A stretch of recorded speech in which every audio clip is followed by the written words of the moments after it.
Hello again, everybody. So, you guys know the rundown by now. We're going to be going through the Kinesis cards today, and Kinesis is actually a really interesting one, in my opinion, because I think there are a ton of cards here that are just completely underrated. Yeah, there are a few duds here and there, as with any focus, but a lot of these cards are just way better than people seem to give them credit for. On top of that, I didn't realize this until I started really experimenting with the Kinesis cards, but just taking all the Kinesis cards and throwing them into a deck is actually a, a very viable and kind of strong strategy. So let's get into this. The first card we got is Air Slash. So it's a wide piercing shot, knocks targets back a tile. Unlike Kinetic Wave, this one can only hit the same target twice unless there's some kind of extraneous circumstance. So this is just an all-around decent card. It's going to knock stuff back 2 tiles, it pierces, it's almost impossible to miss with. And usually, unless you're staying in the back row, this is going to do 80 damage in 2 shots. The damage isn't that significant, but the ease of use tends to be pretty desirable, and the value on knocking targets back with this can be pretty useful. Like, there are a lot of room battles where just on its own, this kind of effect is pretty decent for getting stuff into an orientation that is more favorable for you. But honestly, I wouldn't take this if you're just looking for damage. I would take this if either A, you want the AoE, or B, you're interested in the knockback. If either one does is true, definitely take this. Align is a very complex card in reality. Shiso starts with it, and it used to cost 1 mana. Back then it was terrible, but then they buffed it, so now it's 0 mana. And now the card is actually pretty strong, but you have to get kind of creative with it. Like, there's a ton of stuff you can do with Align, but you have to know what you're doing to pull that stuff off. But when you do pull it off, it's pretty legitimately good. So for those of you that don't know how this works because the wording's kind of bad, what it does is it shoots a wide shot that's 3 rows tall, and the first target it hits will get teleported to your cursor on the enemy field 4 tiles away from you at the time that the shot hits. So there's all sorts of stuff you can do with Align. The obvious thing is using it to move stuff into like a mine or something, or a claw trap, though claw traps are pretty terrible in my opinion. We'll get to that when we get there. But there's also some other interesting stuff you can do with this, like saving hostages is pretty obvious. You can use this to combo with a card like Bow Snipe to make the Bow Snipe hit twice if your timing's good. There's just a lot you can do with this kind of card, and really how good it is depends on how much use you can milk out of it. So really it's a player skill sort of thing. If you're really good at the game and you're really good at using Align, then it's a really great card. Like on Shiso, you can use this to guarantee that your orbital can's gonna land every time, or that your auto attack on Shiso is gonna land every time. But when you're newer to the game, stay away from this because it's just too much mental overhead. Blink is kind of the same story, but there's less stuff you can do with this overall. So the haste is kind of eh. Haste doesn't really do a whole lot. The teleporting forwards part is it's kind of hard to take advantage of, and the 20 shield for 0 is obviously pretty decent. The real problem with this card is, again, you just have to be really good at the game to take advantage of this.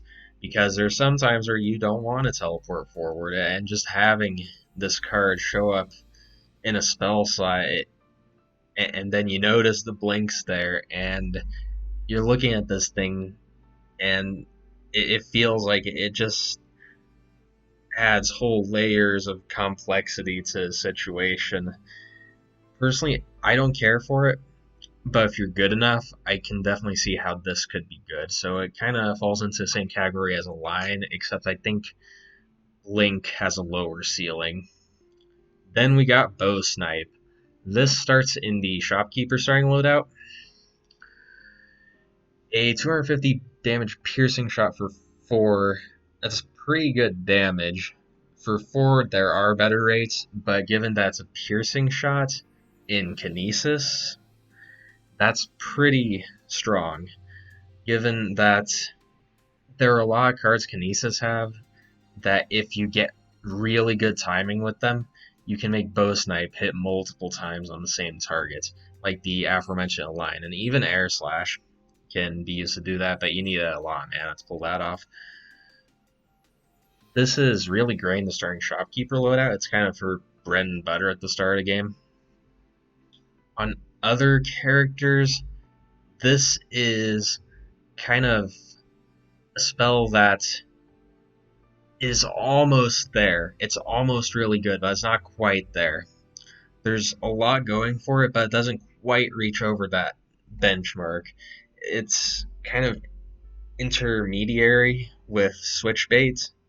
Like, if you got the Switchbait and then you can like pick up a Bow Snipe and use that while you're waiting to find something more attractive with the Switchbait.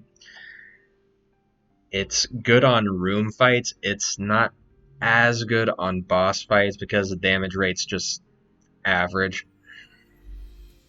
Overall, I think this card's really just average unless you can pull off some insane stuff like Bow Snipe a line with it. Then it's really good, obviously, but that's a hard thing to pull off consistently.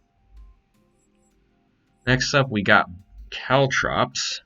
This card is very, very powerful, and I think it's one of the most underrated cards in the game. This is like, compare this to Circuit. Circuit's terrible. It only lasts 2 seconds, it doesn't do enough, and you have to be in melee range for it to do anything. But, I skipped it. But Caltrops, you throw it onto the enemy field, and it just sits there for 20 seconds. 20 seconds is like an eternity in this game. 20 seconds is how long a lot of room fights last, if even. So you throw this thing down, and it has 20 seconds to sit there and just damage stuff that walks onto it. In room fights, a lot of enemies have these really predictable movement patterns, like there's the guys that just walk around in a circle, and there's guys that just go up and down and up and down. Against those enemies, Caltrops can just tear them to shreds for only 2 mana. And against most bosses, this is pretty crappy against the wall. Though even against the wall, you're pulling 120 damage with this, so no, that's not that good. But against pretty much every other boss, this is just going to shred, because all these bosses really like moving around a lot. And if this is hitting 4 times, you're satisfied with it. 5 times, it's really good. More than 5 times, and it starts to get a bit out of hand just how much damage this is doing for just 2 mana. And it's the kind of spell you can just set and forget if that's how you're using it. But if you're trying to do like a dedicated Kinesis type strategy, this card is your bread and butter. This is like on a whole nother level if that's the case. Because if you have ways to force the enemies to walk over this thing repeatedly, in addition to them just walking over it naturally, it really gets out of hand just how much damage this is doing for the mana cost. And even without that, it's still a really good card because of how many bosses and how many enemies it just straight up punishes for their movement patterns. So if you don't pick Caltrops up a lot or even at all, because I know a lot of other people I've watched play this game just completely ignore Caltrops, but I think that's a big mistake. Caltrops is very good. Definitely try it out, and I think you'll be pleasantly surprised with what it can do. Next up, we got Claw Traps. This card's pretty mediocre. It's in the Shiso Execute String loadout, and even there, it just doesn't do a whole lot. Like, I guess you're supposed to align targets into Claw Traps, but if you're good enough with Align, then you don't need the Claw Traps because the Align just does the work you need to do by itself. And if you don't have a way to force enemies into Claw Traps, this is just like, why? Why would you play this? So stay away from it. It's not worth it. It's too RNG reliant. Most of the time, it's not going to do anything unless you have ways to force it to do something. But even then, it's just rooting targets for a few seconds. It's not worth it. If you want to root dudes, just pick one of the Hearth spells that roots, or anything else. Anything else that roots. Pick that instead. This is not worth it. Next up, we got Fade Away. So, I think that this is a card that people don't pick even though they know it's good because they don't think they're good enough to use it. It's weird because this card is obviously very good, but it's the kind of card that even though people know it's very good, they're not going to take it. So it's not necessarily underrated. I think it's just kind of an intimidating card. So 250 damage for 2 mana is it's I think the best rate you can get at 2 mana in the game, period. Like there's no other card that just pulls this much damage for this little mana without some serious synergy pieces going on. In so the reason people aren't taking this is obviously because of the inverse teleportation. Using Fade Away puts a massive mental load on you when it shows up, especially against bosses because they tend to move around a lot. So you have to not only take note of where the inverse tile of where their standing is, but then you have to think, okay, where's the boss going to move next? And then you got to lead your shot there on that inverse tile. And it's just a lot of mental load. But if you do manage to hit often with Fade Away, it's very, very good. The other thing is really, what I'm trying to say is this is another one of these really, really high skill ceiling cards. If you're so good at the game that you can get the absolute max use out of these kinds of cards, then that means you're turning the inverse teleportation into an advantage as well. And then the card just becomes ridiculous levels of powerful. But I would say the majority of people are not good enough to pull that off. I'm not good enough to pull that off. I can just hit with it enough times for it to be decent. But really, this is one that I think I would recommend taking, actually, because it's a very, very powerful card, especially in the early game. It's just going to one-shot most things. But it's Also the kind of card that you have to practice with, and the only way you can get used to using this card is by picking it. And it's going to suck the first few times you pick it, but once you get used to it, this is a very strong card that can just carry you through the early game and be really strong still in the mid game. It starts to fall off a bit in the late game for the same reason stuff like Thunder does, but I think that's fine just because of the sheer damage efficiency this is getting you. Next up, we got Flurry. So, Flurry makes sense in two cases. The first case is the more obvious, and that's if you're playing something like Break Terra, or you just have ways of rooting stuff fairly often. Then this card is really good, because doing 240 damage for 2 mana, that's a really, really hyper efficient rate. That's like slightly less than Fade Away. The difference with Flurry is that instead of just having to be really good at using Flurry, you have to have ways to set it up so that it's good. Sometimes the setup just sets itself up in a room battle and you can just use it to its full effect. But usually that's not going to be the case. So you either need to root the dude, break the tile behind the dude like you usually do with Break Terra, or you need something that's going to pull them back into it as they're approaching the end of it, like Pull. This card's really good with Flurry.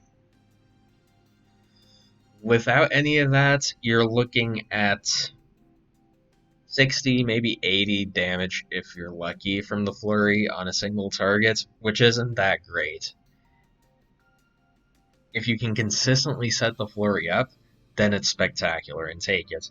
If you have no way to set it up, then stay away from it because it's pretty mediocre in that case. Oh, also, it's probably worth noting that Flurry also gets a bit better if you have ways to take advantage of the displacement. Like a lot of these cards, like say you have Caltrops in the deck already, then Flurry becomes a lot better. Next up, we got Hyper Beam. So 3 mana for 50 times 4 damage. This is the kind of card that you want 2 times damage and consume on, because casting this multiple times in a long fight is just, I think the spell power loss is ultimately going to make it not worth it in the long haul.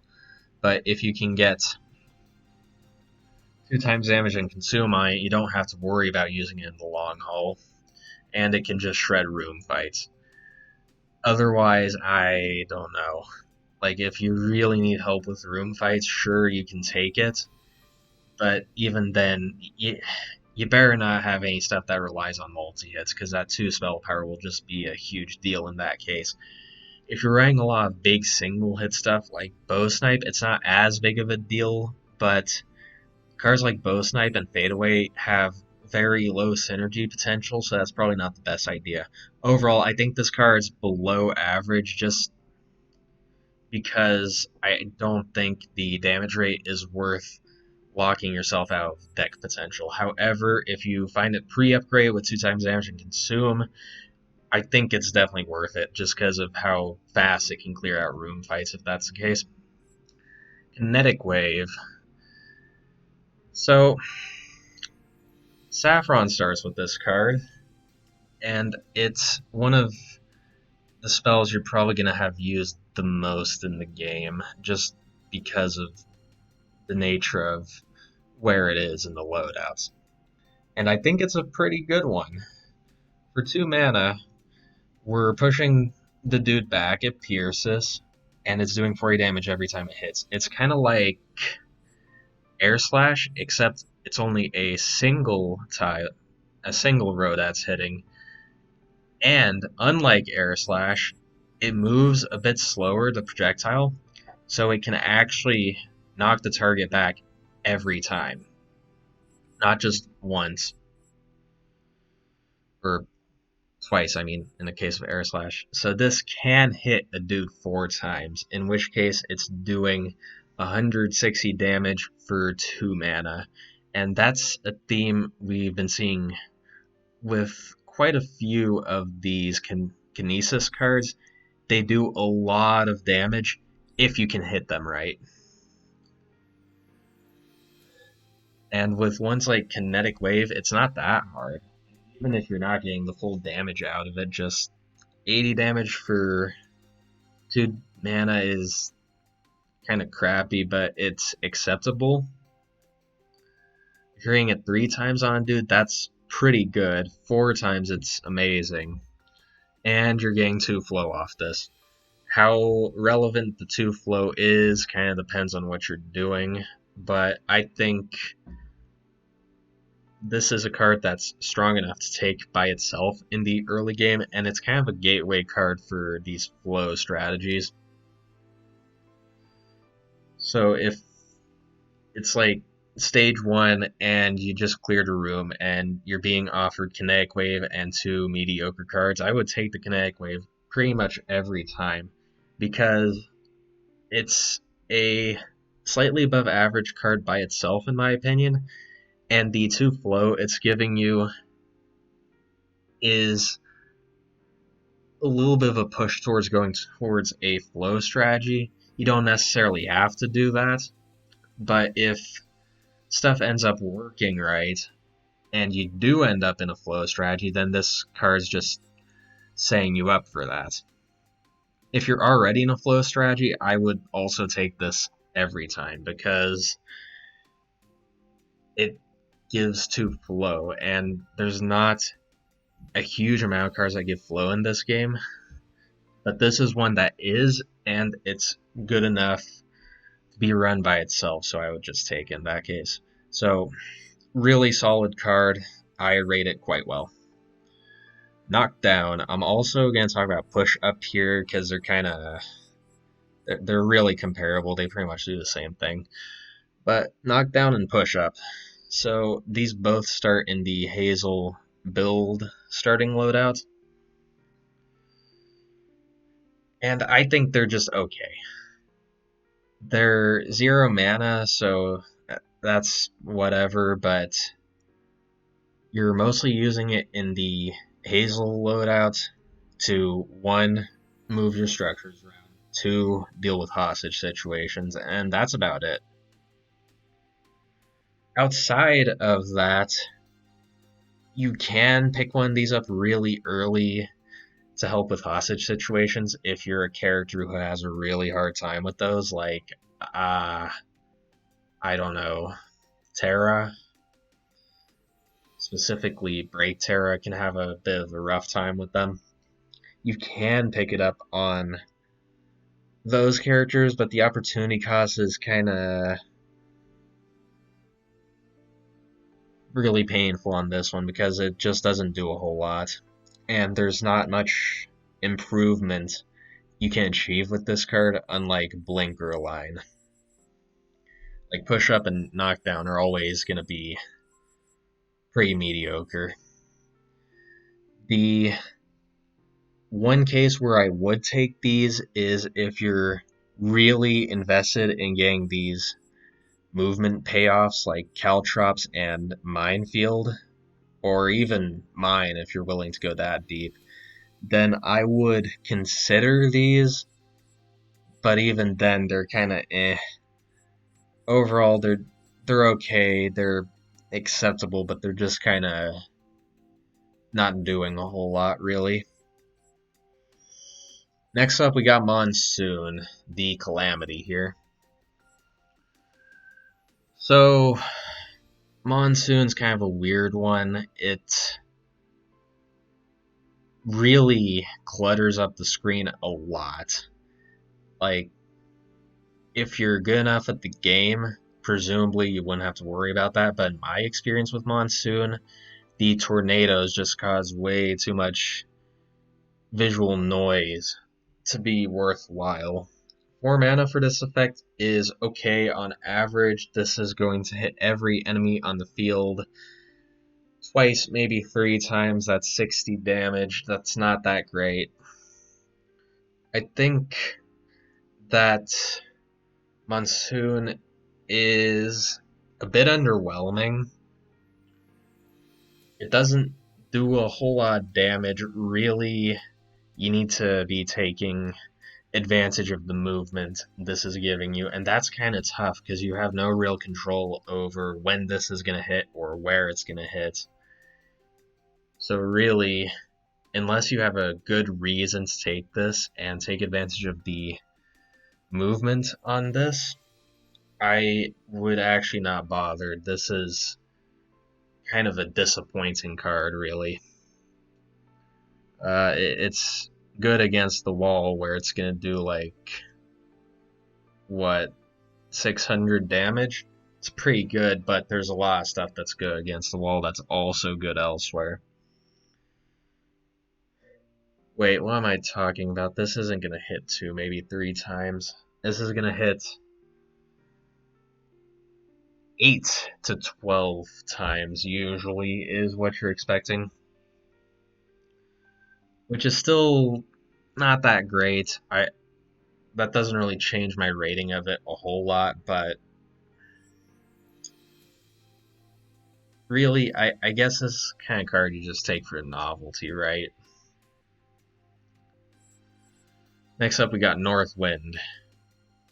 So, you fire shots from top, it removes their shield, which I didn't even realize until I was reading this just now. And it knocks them down. So, Northwind is a bit strange in the way the knockdown works, because it will only hit everything once, but it can knock stuff down more than one tile, which is kind of strange, and it seems a little bit inconsistent in that regard.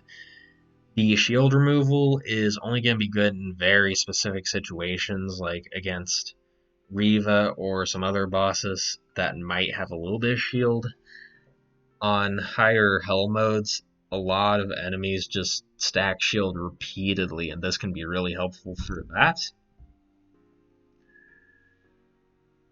And it's doing her damage to usually everything on the field for 3 mana. Sometimes it's not going to hit everything, but hey, what are you going to do?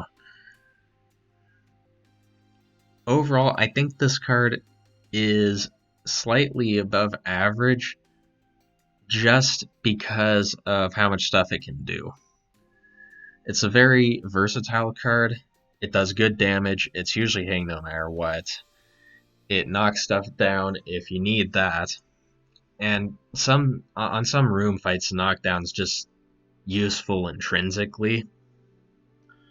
And it removes shield for some reason, which is definitely a plus. It's not a huge plus because it's not going to come into play all the time, but that is actually pretty good on room fights past like Hell Mode 7. Then that starts to become really relevant. If you can't take advantage of the knockdown synergy, then I would say take this card if you're in the early to mid game and you just need some damage. In that case, it's just a damage card that's a bit inefficient. But if you can take advantage of the knockdown, definitely take this. Pull. Okay. I really like Pull a lot. I think it's one of the most underrated cards in the game, just because of how unassuming it is. So this is going to anchor you for about 0.5 seconds, I want to say. It's about the same duration as Meditate. And this is going to shoot 8 1-damage little projectiles that are going to pull enemies towards you. So, for 0 mana, we're hitting 8 times. That means it's already really good with spell power and on-hit synergies, because then it just becomes this hyper-efficient machine gun that's going to play off all your synergies and just be really good. If that's not what you're doing, then you need to have a way to take advantage of the pull effect itself. The aforementioned Caltrops and Minefield are really good for that. But you can also do some more finicky stuff, like the thing that Saffron does, where she pulls you and then shotguns you. This starts in the Hazel Break loadout, and I'm pretty sure the reason it's there is so you can melee stuff. And it's pretty decent there. Overall, I'd say if you have a lot of on-hit stuff going on and a decent amount of spell power, definitely take this. If you have a way of taking advantage of the pull, definitely take this. Otherwise, I would not take this card speculatively, because though the anchor doesn't last very long, it is a real thing, and it might get you hit sometimes, albeit not very often, because it's a very short anchor. Next, we got Skipper. This is kind of like another one of these 2-mana Kinesis spells that you have to think a little bit about in order to use right. So it's saying every other tile in front and lowering the defense of stuff it hits by 5. That's kinda strange.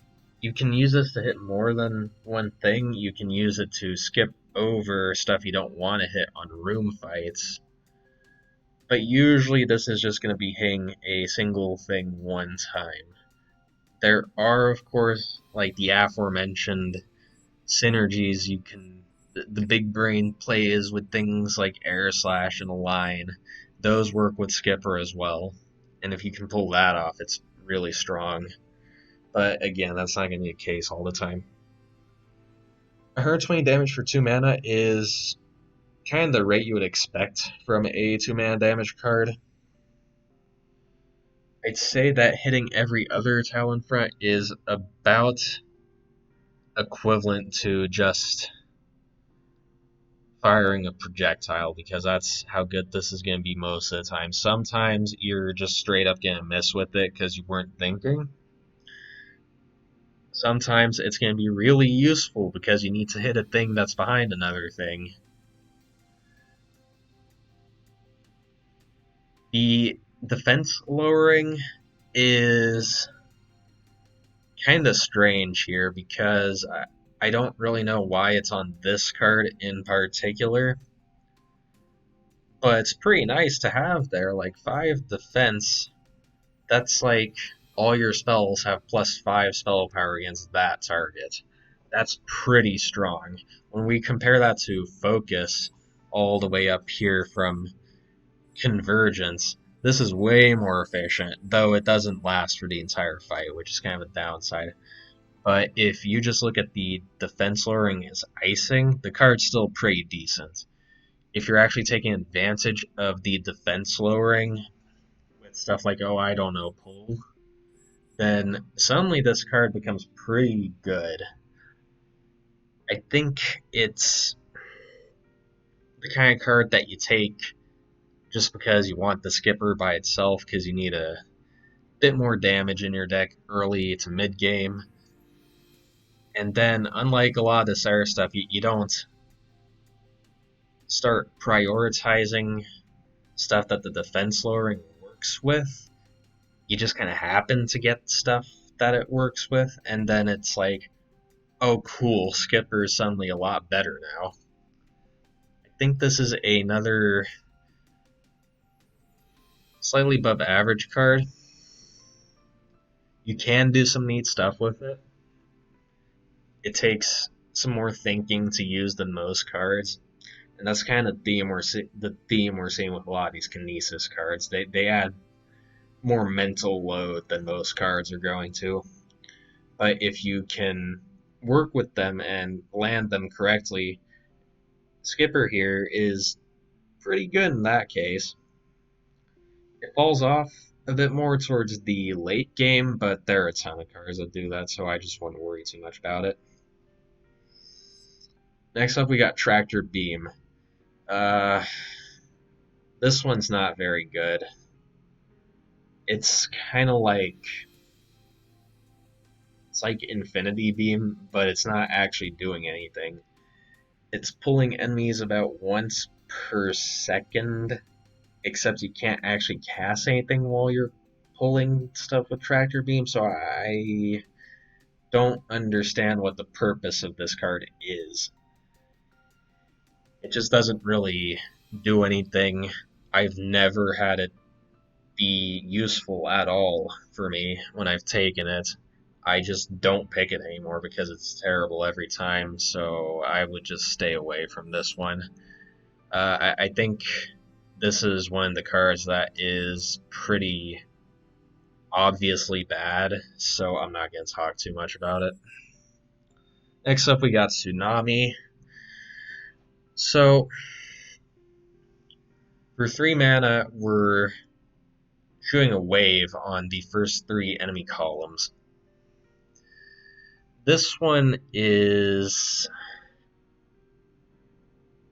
I'd say it's another one that's slightly above average, but probably a bit worse than cards like Fade Away and Skipper.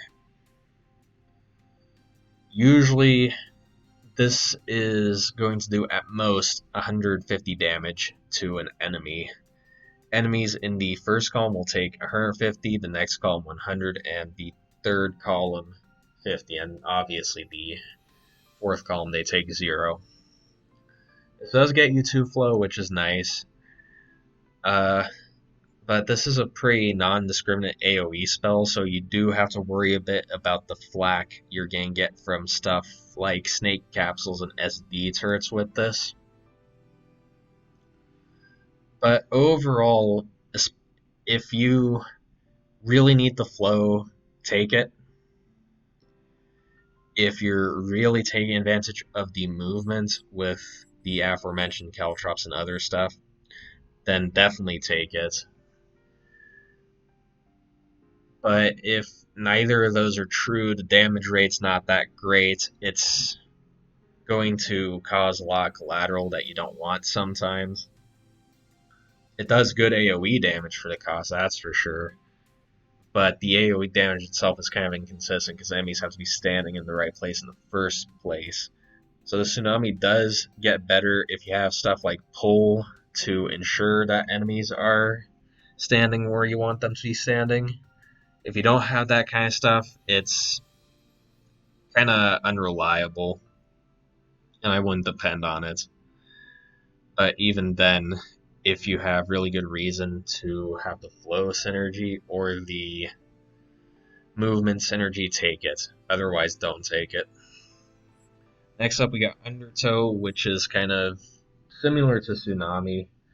It's like a smaller Tsunami. It also gains you 2 flow.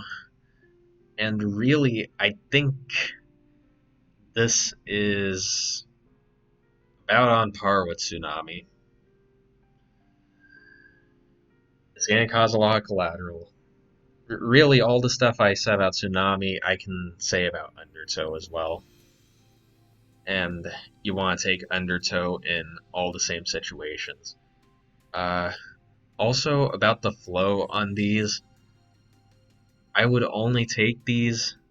I didn't mention this well enough, I think. I would only take these for the flow if you're really desperate for the flow. Otherwise, I still don't think these are quite worth it. Next up, we got Upwind. This one's another wide, piercing shot. The projectile is exactly the same as Air Slash. The difference is that this one does 50 damage and pushes targets up. I think this is not quite as good as Air Slash because it's only doing 50 damage max, unless you have some really weird stuff going on. And it's moving targets up 1 tile, which is okay. Really, I wouldn't bother with Upwind unless you just can really take advantage of the pushing up of targets that this gives you. Next up, we got Warp Rays. So, this one has a bit of math behind it that we have to look at. We can assume that this is going to... Let me grab my calculator. It's going to hit for The first hit's gonna hit for 40 every time on what you're trying to hit. So we're getting 40 damage for sure. And then on average we're getting 20 damage the next time. And after that plus 10 and then plus 5. So again, stationary targets by itself, this is on average doing 75 damage. It does more if the target walks back into it when it's missed. The max damage it can pull off is 160, which is okay. Really, this is a card that's a little bit It's another one of those that you take if you can take advantage of moving stuff around, so it kind of fits into this package with Caltrops.